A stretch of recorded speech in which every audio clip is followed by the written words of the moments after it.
Hi, welcome to Box on the Box Rock and Celluloid, Bot for short. I'm over Box. So those of you who check out these vids, there's no clips, it's just me talking. So what I'm going to talk about today is do a little troll through a TV show. My choice today is Space 1999. So these TV shows I look at were a big part of my life when I was growing up. Obviously back then we only had 3 channels. We only got a 4th channel in the UK in 1982, Channel 4, and then we didn't get Channel 5 until 1995, 96 I think. So life was quite simple. I was brought up in the countryside. There wasn't a lot to do. Sundays were especially boring. But a few of the highlights were things like Chopper Squad and the Beachcombers, Australian programmes, and Space 1999. So typically this was on either before or after a show called Weekend World. I could be wrong here. Weekend World was presented by an ex-politician called Brian Walden. And it was mostly fun because the theme tune was Nantucket Sleigh Ride by Mountain, the great rock band. So Space 1999, yeah, they got that wrong, obviously. 1999, yeah, it didn't happen. We weren't on the moon, we don't have a base. But this is the great thing with sci-fi, you know. What was interesting about this show is produced by Jerry and Silver Anderson, who'd done Thunderbirds, Joe Knight and so on. And it was I think it was the most expensive TV show up until that point. It was an ITC production. And what made it stand out in this respect was really good special effects. The model work on this still looked good. I mean, you can tell it's model work with the ships, the design of the Eagle spaceship, the planets, the alien environments. Really, really well done. Costume design. It had big guest stars: Brian Blessed, Peter Cushing, Christopher Lee, people like that, Richard Jobson, Peter Bowles, you know. Good actors coming in. And the cast was led by Martin Landau and Barbara Bain, husband and wife in real life, who were both in Mission Impossible. And Martin Landau, of course, in North by Northwest. They had Barry Morse from The Fugitive. Series 2 had Catherine Schell as Maya, the shape-shifting alien.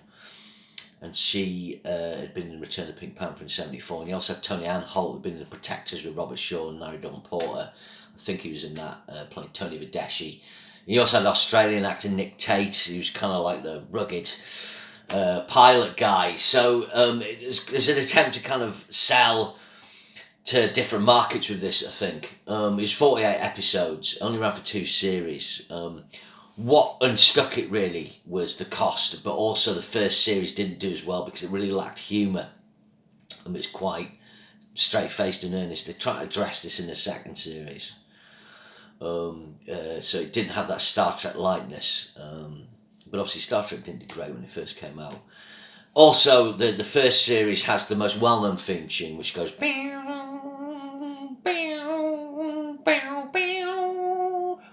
It's a bit funky. In this episode as well, it has that. But series 2, which is my favourite, it was more up-tempo action-packed.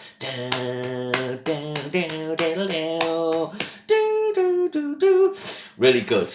Actually, if you go back to Starsky and Hutch, the first series of Starsky and Hutch is a different theme to what is renowned as a classic theme, and I think the first theme of Starsky and Hutch is really cool. But anyway, that was basically the overview, the plot. I'll read it off Wikipedia here. Space 1999, in the opening episode set in the year 1999, the nuclear waste stored on the far side of the moon explodes, knocking the moon out of orbit and sending it, as well as the 311 inhabitants of Moonbase Alpha, hurtling uncontrollably into space. Is great. So the moon just, takes up and goes through space. What's funny about this show is... whenever they turn up somewhere in space, people refer to them as the Alphans. They kind of become their own planet and things. A lot of the plots as well tend to be the same thing. They'll land on a planet and so there's some alien there or someone with like powers, and someone will arrive on the ship. Usually, you'll think they're nice, but they're not. They've got some ulterior motive, and then there's usually someone on Moonbase Alpha getting taken over by something and going mental. That's about the 3 plots. Let's have a look at the episodes anyway. I watched these a few years ago. It's actually on the Horror Channel sometimes and Forces TV, which are UK things.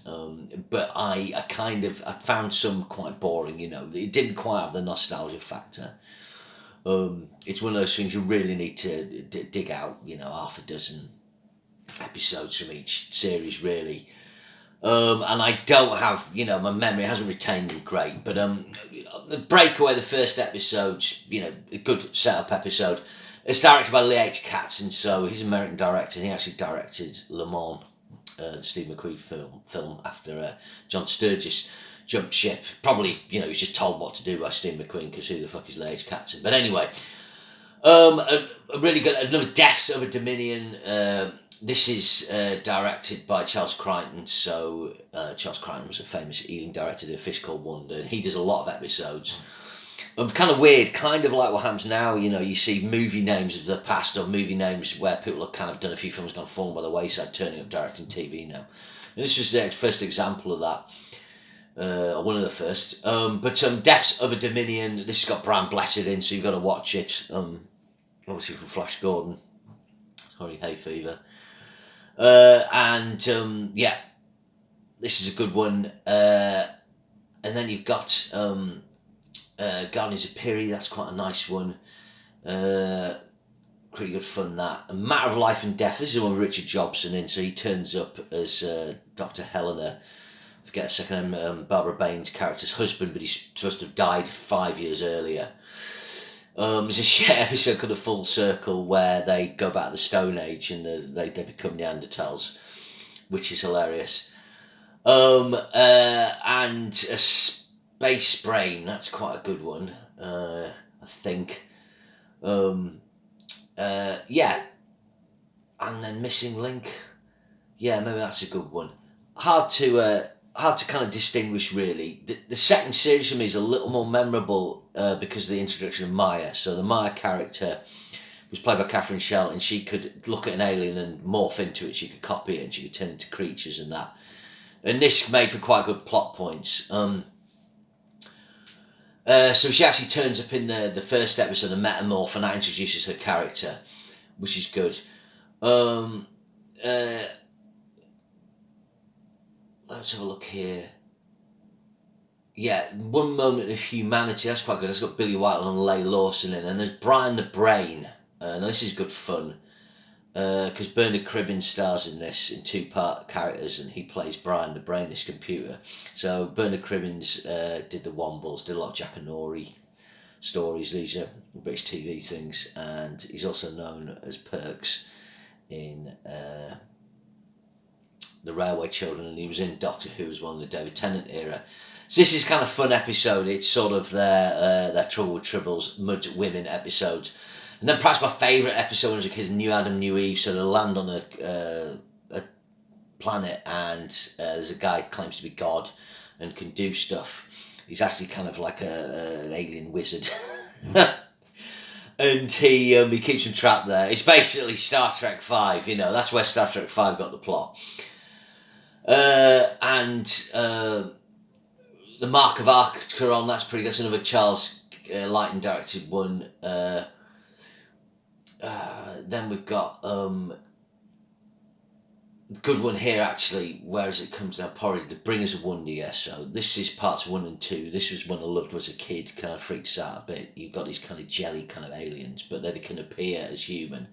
Koenig goes mad in the Eagle, and he's in a kind of coma. When he comes around, he sees them for who they really are. There's also one where Maya goes mental, and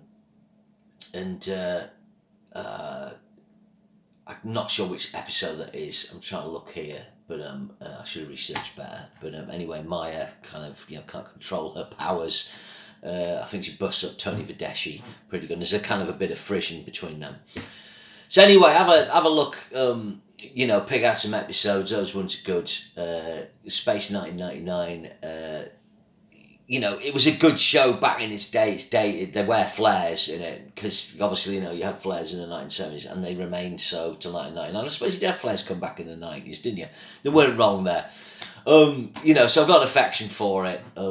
It has quite a lot of dull episodes, and it doesn't have enough ideas. The initial setup's really good, but it kind of has the same plot ideas, often reappearing. But anyway, I hope you enjoyed that. These are fairly loose, these TV recall things I'm doing, because you've got to remember every nuance of each episode, and I'm not going to watch Space 1999 over and over to ingrain it in my brain. It's not that good, but anyway, see you again soon. Cheers. Remember to share and subscribe. Thanks very much.